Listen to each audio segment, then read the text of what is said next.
سورہ یوسف آیت نمبر 66.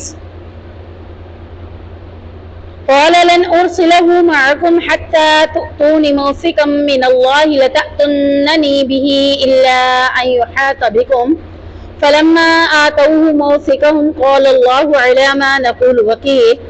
اس نے کہا میں اسے تمہارے ساتھ ہرگز نہ بھیجوں گا یہاں تک کہ تم مجھ سے اللہ کا پختہ عہد دو گے کہ تم ہر صورت اسے میرے پاس لے آؤ گے، یعنی تم ہر صورت میں اسے ضرور میرے پاس لے آؤ گے، مگر یہ کہ تم سب کو گھیر لیا جائے.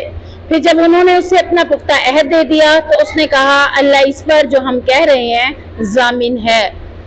پیچھے ہم پڑھ رہے تھے کہ حضرت یعقوب علیہ السلام حضرت یوسف علیہ السلام کے پاس اپنے بیٹے بنیامین کو بھیجنے کے لیے تیار نہیں تھے، لیکن تیاری میں اگر انہوں نے ذہن بنایا تو سب سے پہلے ذہن کیا بنایا؟ فاللہ خیر حافظا. یہی کہا نا کہ میں تمہاری حفاظت میں سے نہیں بھیجوں گا، میں کس کی حفاظت میں بھیجوں گا؟ اللہ کی. وَهُوَ أَرْحَمُ الرَّاحِمِينَ، وہ بہترین رحم کرنے والا ہے. یعنی یہاں سے پتہ چلتا ہے کہ اگر کبھی کسی کام کے اوپر دل مطمئن نہ ہو رہا ہو اور بھیجنا بھی لازمی ہو، یعنی جیسے آج کل معاشرے کے اندر بہت سے معاملات ایسے ہیں کہ ہم اپنی بچیوں کو باہر نکالتے ہوئے گھبراتے ہیں، پتہ نہیں پھر اس کے ساتھ کچھ ہو نہ جائے. جب ہم اس کے بارے میں اتنا پریشان حال ہیں تو ہمیں توکل کرتے ہوئے کیا کہنا ہے؟ فَاللَّهُ خَيْرٌ حَافِظًا. جو میں نے تمہیں کس کے حوالے کیا؟ اللہ کی حفاظت میں دے دیا. ہمیں یہ ورڈنگ کب بولنی ہے؟ جب ہمارا دل گھبرا رہا ہو، پریشان حال ہو اور بھیجنا بھی لازمی ہو تو ہم اسے کہہ سکتے ہیں فَاللَّهُ خَيْرٌ حَافِظًا. اور ویسے بھی اپنے بچوں کو جب ہم باہر نکال لیں تو ظاہری بات ہے بچے بائک لے کے جا رہے ہیں بیٹے، تو لے کے جاتے ہوئے ہمیں ڈر خوف رہتا ہے کہ چھوٹا بچہ ہے لے کے چلا گیا ہے، پتہ نہیں اب کیا ہوگا. پتہ نہیں اب کیا ہونے کی بجائے یہ سوچنے کی بجائے اگر ہم یہ کہہ دیں کہ اللہ خیر حافظا، کہ اللہ میں نے اسے تیری حفاظت میں دے دیا، تو انشاءاللہ العزیز پھر کچھ نہیں ہوگا، کیونکہ ہم نے اسے کس کی حفاظت میں دے دیا؟ اللہ کی. اور اللہ کسی چیز کی حفاظت کو ضائع نہیں کرتا بلکہ اس کا خیال رکھتا ہے. تو یہاں ہمیں یہ بات پتہ چل جاتی ہے کہ جب ہمارے ساتھ بھی ایسا معاملہ ہو تو ہمیں بھی یہ دعا پڑھ لینی چاہیے، اور یہ دعا بڑی ایزی ہے، فَاللَّهُ خَيْرٌ حَافِظًا وَهُوَ أَرْحَمُ الرَّاحِمِينَ. اب یہاں پر مزید وہ کیا کر رہے ہیں، یعنی ان باتوں کے ساتھ ساتھ مزید حضرت یعقوب کیا کہہ رہے ہیں؟ حضرت یعقوب علیہ السلام نے کہا کہ میں اسے تمہارے ساتھ اس صورت میں بھیج سکتا ہوں کہ تم اللہ کی قسم کھا کر مجھ سے اس بات کا عہد کرو، یعنی پختہ قسم. میثاق کسے کہتے ہیں؟ موثقاً سے نکلا ہے میثاق، اور میثاق کا کیا مطلب ہے؟ پختہ عہد، پختہ وعدہ. اور پختہ عہد کیسے کرتے ہیں؟ اللہ کی قسم کھا کر. یعنی اگر میں کہتی ہوں میں تم سے وعدہ کرتی ہوں، کہتی پکا وعدہ ہے، ہم کہتے ہیں ہاں اللہ کی قسم کھا کے کہتی ہوں یہ پکا وعدہ ہو گیا. تو پختہ عہد کیا ہے؟ اللہ کی قسم کھا کر تم مجھ سے پختہ عہد کرو. کس چیز کا عہد کرو؟ کہ تم ہر حال میں ضرور اسے واپس لاؤ گے، مگر ایک صورت، یعنی ایک صورت میں تمہیں اجازت دیتا ہوں کہ تم سب کو گھیر لیا جائے، تم سب کو کوئی نقصان اکٹھا پہنچ جائے. یعنی یوسف کے معاملے میں تم نے کیا کیا تھا؟ صرف یوسف علیہ السلام کو کہا کہ بھیڑیا کہا گیا، تم سارے ٹھیک ٹھاک واپس آ گئے. ہاں اگر تم سب کے ساتھ کوئی مسئلہ ہوتا ہے تو پھر تو میں سمجھ جاؤں گا. اگر تم سب ٹھیک ٹھاک آ گئے اور بنیامین کے ساتھ بھی ویسا کیا جیسے یوسف کے ساتھ کیا تو میں تمہیں نہیں بخشوں گا. اب یہاں کیا کہہ رہے ہیں؟ قسم کھا کر اس بات کا اعلان کرو، اقرار کرو کہ تم ضرور اسے واپس لاؤ گے، مگر ایک صورت میں تمہیں اجازت ہے. وہ صورت کیا ہے؟ کہ تمہارے ساتھ کوئی اچانک حادثہ پیش آ جائے یا تمہیں سب کو کوئی مسئلہ آ جائے تو اس صورت میں معاملہ کچھ اور ہوگا. ادروائز اگر ایک نہیں آیا بنیامین اور تم سب آ گئے تو تم اپنی عہد کو، اپنے وعدے کو توڑ دو گے. تو وعدہ توڑنا، وہ ایک بار گناہ کر چکے تھے، اب وہ خود بھی اس گناہ کے اوپر شرمندہ تھے. کیوں؟ کیونکہ جو چیز وہ چاہتے تھے حضرت یوسف کو دور کرنے کے بعد مل جائے وہ پھر بھی انہیں نہیں ملی تھی.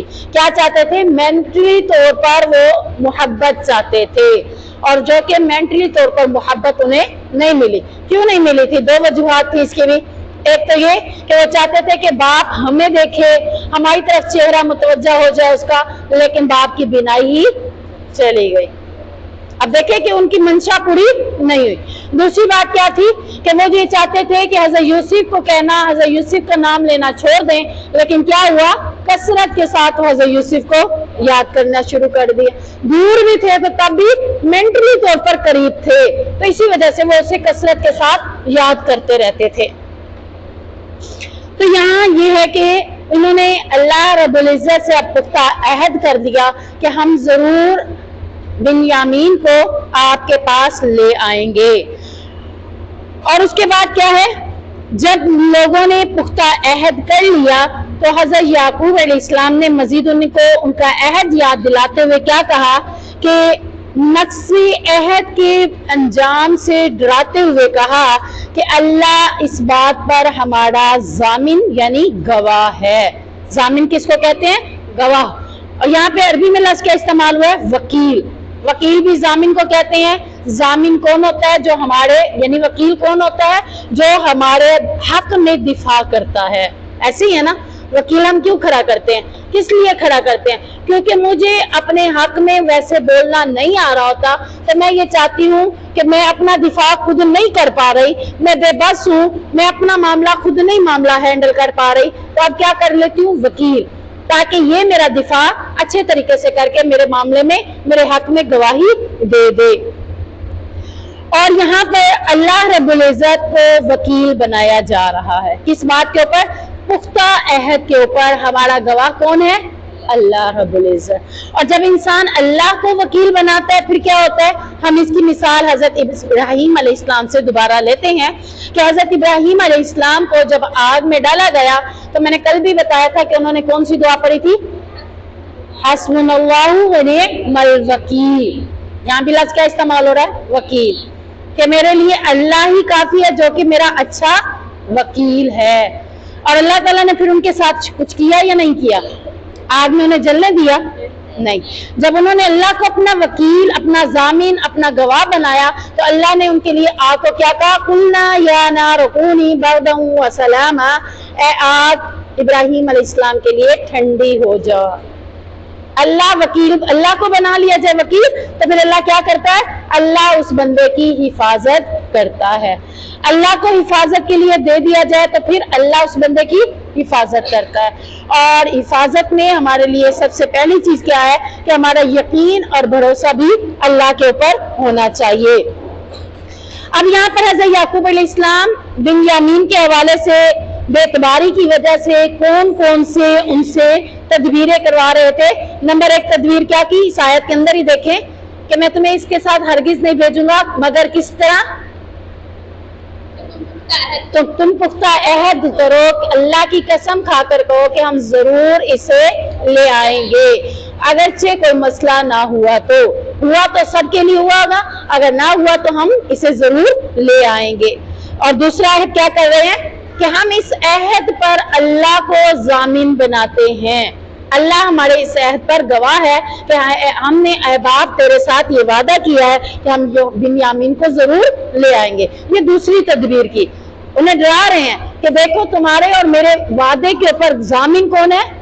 اللہ رب العزت۔ اور تیسری چیز کیا کہہ رہے ہیں؟ تیسری چیز اگلی آیت کے اندر کہتے ہیں وَقَالَ يَا بَنِيَّ لَا تَدْخُلُوا مِن بَابٍ وَاحِدٍ وَادْخُلُوا مِنْ أَبْوَابٍ مُتَفَرِّقَةٍ۔ حضرت یعقوب علیہ السلام نے کہا اے میرے بیٹو، ایک دروازے سے داخل نہ ہونا، الگ الگ دروازوں سے داخل ہونا۔ حضرت یعقوب علیہ السلام کے 12 بیٹے ہیں، 12 میں سے ایک حضرت یوسف کو نکال دے تو باقی کتنے بچ گئے؟ 11۔ بنیامین کے ساتھ 11 بیٹے ہیں۔ اب مصر کے شہر میں داخل ہونے کے لیے دروازے ہوتے تھے، جیسا کہ آپ ملتان میں کسی بھی شہر سے ملتان میں انٹری کریں گے تو پہلے ملتان کا گیٹ آئے گا، مین گیٹ آئے گا نا، ایک دروازہ آئے گا، وہیں سے آپ انٹری کریں گے تو پھر آپ ملتان شہر میں داخل ہو سکیں گے۔ تو اسی طرح مصر شہر میں داخل ہونے کے لیے ایک دروازہ نہیں تھا بلکہ کئی دروازے تھے جس سے مصر شہر میں داخل ہوا جا سکتا تھا۔ حضرت یعقوب علیہ السلام یہاں کیا کر رہے ہیں؟ ایک اور تدبیر بھی کر رہے ہیں، اور وہ کیا ہے؟ سارے بیٹوں کے معاملے میں بھی تدبیر ہے اور بنیامین کے بارے میں بھی تدبیر ہے۔ سارے بیٹوں کے حوالے سے کیا تدبیر کر رہے ہیں کہ جب سارے ایک ہی دروازے سے اکٹھے داخل ہوں گے تو ہو سکتا ہے کہ انہیں نظر نہ لگ جائے. خوبصورت تھے, صحت مند تھے, اور سارے جب اکٹھے ایک دروازے سے گزریں گے تو ماشاءاللہ کوئی کہے یا نہ کہے, کوئی کہے اوہ دیکھو اتنی فوج آ رہی ہے. ہم لوگوں کو بھی اکثر ماشاءاللہ پڑھنے کی عادت نہیں ہوتی. ہم کسی کو کہتے ہیں اپنا سوٹ تو دکھاؤ, عید کا سوٹ دکھاؤ, فنکشن کا سوٹ دکھاؤ, جب وہ لے آتے ہیں واو کتنا پیارا ہے. یہ ٹرینڈ بنا ہے کہ لفظ واو کے ساتھ, یعنی یہ انگریز لوگ, ماہر لوگ اپنے آپ کو کیا کہتے ہیں کہ ہم جو ہے نا انگلش میں بولتے واو یہ کتنا پیارا ہے. اب یہ کیا ہو گیا, جیسے ہی اس نے ایسا کہا تو اسے نظر لگ گئی. کیوں؟ کیونکہ اللہ رب العزت نے کسی بھی خوبصورت چیز کے اوپر ہمیں ماشاءاللہ پڑھنے کا حکم دیا ہے. اگر ہم ماشاءاللہ نہیں پڑھیں گے تو نظر لگ جائے گی. چلے میں نے اپنے بیبی کو تیار کیا, جب میرا بیبی تیار ہو گیا, اوئی میرا بیبی تو کتنا پیارا لگ رہا ہے, اسے بھی کیا لگ گئی, نظر لگ گئی. کس کی لگی ہے؟ ہماری اپنی لگ گئی. ہم یہ سمجھتے ہیں کہ پتہ نہیں کون آیا تھا, کس کی نظر لگ گئی. یہ نہیں پتا کہ اپنی ہی لگ گئی ہے, اپنی ہی لگ گئی ہے, کیونکہ ہم نے اپنے بچے کے اوپر ماشاءاللہ نہیں پڑھا, کیونکہ ہمیں ماشاءاللہ کی عادت نہیں ہے. تو انہوں نے یہ دیکھا کہ حضرت یعقوب نے کہ میرے بیٹے جب ایک ہی دروازے سے اکٹھے داخل ہوں گے تو کہیں انہیں نظر نہ لگ جائے. تو جہاں اکٹھی تعداد کافی ساری ہو, یعنی بہن بھائی کافی سارے ہوں, یا بہنیں کافی ساری ہوں, یا بھائی کافی سارے ہوں, تو انہیں بھی ان چیزوں کا اہتمام کرنا چاہیے کہ وہ اکٹھے کہیں داخل نہ ہو, آگے پیچھے کر کے داخل ہو, یا بیچ میں گیپ دے کے داخل ہو, یعنی کچھ بھی ایسا کر کے داخل ہو. اگر اکٹھے داخل ہوں گے تو ایک وقت میں کسی کی بھی نظر لگ سکتی ہے. اور دوسری بات جو ان کے بارے میں ہے کہ حضرت یعقوب علیہ السلام یہ سوچ رہے تھے کہ اگر یہ ایک ہی دروازے سے داخل ہوئے تو کہیں ایسا نہ ہو کہ جب یہ ایک ہی دروازے سے داخل ہوں گے تو نظر کے ساتھ ساتھ معاملات یہ بھی ہو سکتے ہیں کہ کسی کی ان کے اوپر نظر پڑ جائے اور وہ کہے کہ دیکھو یہ کوئی قافلہ آ رہا ہے جو کہ لوٹنے والا قافلہ ہے. یعنی گٹھل جھٹے کو دیکھ کر, تعداد زیادہ کو دیکھ کر کہیں کوئی یہ گمان نہ کر لے کہ کہیں یہ قافلے اتنا سارا اکٹھا آ رہا ہے تو کہیں یہ چوری کرنے تو نہیں آ رہا, غلہ چرانے کے لیے تو نہیں آ رہا. یہ دو تفسیریں نکالتے ہیں, یعنی تدبیر حضرت یعقوب علیہ السلام نے کی اکٹھے داخل نہ ہونے کی, اور اس میں مفسرین دو رائے دیتے ہیں کہ اس لیے حضرت یعقوب نے اکٹھا داخل ہونے سے منع کیا تھا کہ کہیں کوئی انہیں چور نہ سمجھ لے یا کہیں کوئی ان کی کے اوپر نظر نہ لگا دے. تو یہ تیسری تدبیر تھی جو بنیامین کے حوالے سے حضرت یعقوب علیہ السلام نے کی تھی کہ ایک ہی دروازے سے داخل نہیں ہونا. اسی طرح ہم دیکھ رہے ہیں کہ حضرت ابراہیم علیہ السلام کو آگ میں ڈالنے کے حوالے سے میں نے جو دعا بتائی ہے تو یہ دعا صرف آگ میں ڈالنے کی وجہ سے نہیں پڑھی جائے گی, ہر موقع کے اوپر ہم پڑھ سکتے ہیں حسبنا اللہ و نعم الوکیل, کہ اللہ مجھے کافی ہے جو کہ میرا اچھا وکیل ہے. پریشان حال ہے, پراگندہ ذہن ہے, یعنی الجھا ہوا ذہن ہے, کچھ سمجھ نہیں آ رہی کیا کرے, آپ کو بڑی پریشانی لاحق ہے, تو آپ یہ دعائیں ان دعاؤں کا اہتمام کر سکتے ہیں. اب یہاں پر ایک اور چیز ہمیں ملتی ہے, وہ یہ کہ حضرت یعقوب علیہ السلام کی اولاد کیا تھی؟ نافرمان بھی تھی. پیچھے نافرمانی کر چکی ہے نا, چلے اب نہیں کر رہے لیکن پیچھے نافرمانی کر چکی ہیں. اور حضرت یعقوب علیہ السلام نے حضرت یوسف کے معاملے میں جب انہوں نے نافرمانی کی, لے بھی گئے زبردستی اور ڈرایا کے لیے کہا میں ڈرتا ہوں کہ تم اسے لے جاؤ کہیں بھیڑیا نہ کھا جائے, اور واپس آ کے یہی باتیں کی. تو حضرت یعقوب علیہ السلام اپنی اولاد سے ناخلف یعنی پریشان حال ہونے کے باوجود بھی یہ نہیں کہا کہ جاؤ میں تمہیں آگ کرتا ہوں. معاشرے کے اندر یہی بات ہوتی ہے نا, سب سے پہلا معاملہ یہی ہوتا ہے کہ اگر کوئی اپنی اولاد سے ناراض ہوتا ہے, نافرمان اولاد سے, تو اسے کیا کہتا ہے, جاؤ میں نے تمہیں آگ کر دیا, آج کے بعد تم جائیداد میں تمہارا کوئی حصہ نہیں ہے. ایسا اسلام کی روح سے منع ہے, ہم نہیں کر سکتے. یا پھر یہ کہہ دینا کہ تم نے میری نافرمانی کی, تم میرے جنازے میں بھی شرکت, غلط ہے, یہ وصیت غلط ہے, اس کے اوپر عمل نہیں کیا جائے گا. یہ کسی شریعت میں نہیں ہے کہ اولاد نافرمان ہے تو اس کے اوپر ایسے فتوے جھاڑ دیے جائیں. اولاد نافرمان ہے تو اس کے لیے سب سے پہلے کیا کرنا ہے؟ دعا. ربنا حب لنا من ازواجنا وذریاتنا, کہ اللہ میری اولاد کو میرے لیے ٹھنڈک کا باعث بنا دے, نیک بنا دے, قرۃ اعین، میری آنکھوں کی ٹھنڈک بنا دے. اور پھر اس کے لیے ہدایت کی دعا کرنے کے ساتھ ساتھ یہ بھی کہہ سکتے ہیں اللہم اہدنا، اللہ اسے ہدایت دے دے، اللہ اسے سیدھے راستے پر لا. اپنے الفاظ میں بھی ہم دعا مانگ سکتے ہیں. اور دوسری چیز کیا ہے، جب ہم دعا مانگ رہے ہیں تو پھر ہمیں مایوس نہیں ہونا چاہیے، کیونکہ دعا آج نہیں تو کل قبول ہو جائے گی. بہت سی مائیں کہتی ہیں بہت دفعہ ہم نے دعا کی ہے لیکن ابھی تک اس کا رزلٹ نہیں نکلا. ہو سکتا ہے کہ وہ آپ کی زندگی میں نیکوکار اگر نہیں بھی بنا، ہو سکتا ہے کہ وہ آپ کی زندگی کے بعد نیکوکار بن جائے. کوئی لمحہ، کوئی چوٹ، کوئی صدمہ اسے اللہ کے قریب کر سکتا ہے. تو آپ نے مایوس نہیں ہونا. جب آپ نے دعا کر دی، اللہ نے آپ کی دعا قبول کر لی، آپ کی اولاد کو اللہ نیک ضرور بنائے گا. وہ کب بنائے گا وہ اللہ تعالیٰ جانتا ہے. اور تیسری چیز کیا کرنی ہے، ہم نے اپنی اولاد کو نصیحت کرنی ہے. یعنی ہماری اولاد نافرمان ہے، ہدایت کی دعا مانگنی ہے اور اس کے ساتھ ساتھ ہم نے مایوس نہیں ہونا. اور تیسری چیز انہیں نصیحت بھی کرنی ہے. بیٹا نماز پڑھ لو، بیٹی نماز پڑھ لو، اچھا کام کر لو، نیک بنو، اچھے کام کرو، یہ نصیحتیں بھی کرنی ہے. یعنی یہ نہیں ہے کہ دعا ہی کر کے چپ کر کے بیٹھ جائیں کہ جب دعا قبول ہوگی تو دیکھی جائے گی. ہاں سم ٹائم اگر آپ بول بول کے تھک گئے ہیں تو پھر آپ خاموشی کے ساتھ انہیں نصیحت شروع کر دیں. کون بتائے گا کہ خاموشی کے ساتھ نصیحت کیسے ہو سکتی ہے؟ کر کے دکھائیں وہ عمل تو تب بھی ہو سکتی ہے. بچوں کے پاس موبائل موجود ہے، موبائل موجود ہے نا، موبائلوں کے اوپر انہیں وہی باتیں نصیحت کے طور پر بھیجنا. پوسٹ جاتے ہیں، لیکچر آ جاتے ہیں، 1 منٹ کا کلپ آ جاتا ہے نماز کی اہمیت کے بارے میں، بچے کو وہی سینڈ کر دیں. آپ کی بات کا اثر نہیں ہو رہا تو آپ کی شاید اس کی بات کا اثر ہو جائے. اب آپ کیا کریں، خاموش نصیحت کہ آپ کے پاس موقع ہے، یا پھر آپ اس کی کاپی پر کتاب پر کوئی ورڈنگ لکھ دیں ایسی. یعنی اس کو بعض وقت یہ ہوتا ہے کہ ہم بول بول کے تھک جاتے ہیں، وہ لاپرواہ ہونا شروع ہو جاتے ہیں، وہ آپ کی بات کو سنتے ہی نہیں. پھر آپ کیا کریں، اگنور شروع کر دیں کہ اب میں نے ایسے نہیں کرنا. اب یہ خود اس لائن پہ آئیں گے. یعنی سم ٹائم نصیحت آواز کے ساتھ ہو، سم ٹائم نصیحت کسی اور انداز سے عمل کر کے یا کچھ اور کر کے. آپ کسی بھی طریقے سے انہیں نصیحت کرنے کا عمل نہیں چھوڑیں گے، کیونکہ یہ آپ کی ذمہ داری ہے کہ آپ نے اپنی اولاد کو نصیحت بھی کرنی ہے. اب یہاں پر حضرت یعقوب علیہ السلام جو تدبیر کر رہے تھے کہ اپنے بیٹے کو نظر نہ لگے، تو کیا ان کی تدبیر کرنے سے نظر اگر تقدیر میں لکھی ہوئی ہو تو کیا تدبیر کرنے سے نظر دور ہو جائے گی؟ نہیں. ہمیں کام اللہ نے سونپا ہے وہ کیا ہے، تم تدبیر کرو. ہوگا کیا، جو تمہاری تقدیر میں لکھا ہوگا. ٹھیک ہے.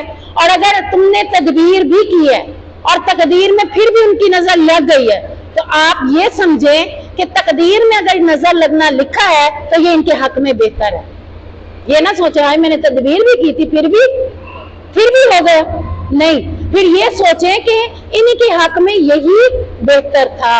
مثال ہے اس کی حدیث کے ساتھ کہ پہلے اونٹ کے گھٹنوں کو باندھو پھر اسے اللہ کے سپرد کرو. اگر آپ تدبیر نہیں کرتے، صرف تقدیر پر یقین کر لیتے ہیں، مثال کے طور پر آپ کہتے ہیں چوری ہونی ہوگی تو ہو جائے گی، میں گھر کو تالا کیوں لگاؤں؟ کریں گی کبھی ایسا؟ نہیں کریں گی نا. تدبیر کریں گی نا. تالا لگایا ہے، تالا لگانے کے بعد بھی چوری ہو گئی ہے تو تقدیر میں آپ کے لکھی تھی اسی میں ہی آپ کے لیے فائدہ. نقصان میں بھی ہم پڑھ چکے ہیں نا فائدہ ہے. بے گناہ جیل میں ڈالنے میں بھی آپ کے لیے کیا ہے، مثبت موجود ہے. پڑھا ہے نا. تو یہیں پہ آپ دیکھ لیں کہ اگر آپ نے تدبیر بھی کی ہے اور تدبیر کرنے کے باوجود بھی اگر کچھ ایسا ہو گیا ہے تو وہ آپ کی تقدیر میں لکھا تھا. اور تقدیر میں کیوں لکھا تھا؟ وہ آپ کے لیے بہتر تھا. تقدیر ایسے نہیں لکھی اللہ نے. تقدیر میں کچھ چیزیں ایسی ہیں جو بہتر ہے. تقدیر کس نے لکھی ہے؟ اللہ نے. تدبیر کون کرتا ہے؟ انسان. تدبیر کیا ہے؟ حکمت عملی، سوچ، ایک پہلو کو سوچنا کہ میں یہ کر رہی ہوں. میں نے اونٹ کو رسی کے ساتھ باندھ دیا پھر اس کو بٹھایا، اونٹ کو کیا پتا میں نے باندھا یا نہیں باندھا. اسی کی ایک بہت پیاری مثال ملتی ہے. واقعہ تھا چھوٹا سا کہ ایک شخص نے گدھے کو کھڑا کیا، کنڈے کے ساتھ ایسے اشارہ کر رہا ہے، صرف اشارہ کر رہا ہے کنڈے کے ساتھ. اگلے نے کہا رسی تو ہے نہیں، تو کنڈے کے ساتھ کیا اشارے کر رہا ہے؟ اس نے کہا رسی تجھے نظر نہیں آ رہی، گدھے کو تو نہیں پتا کہ رسی نہیں ہے.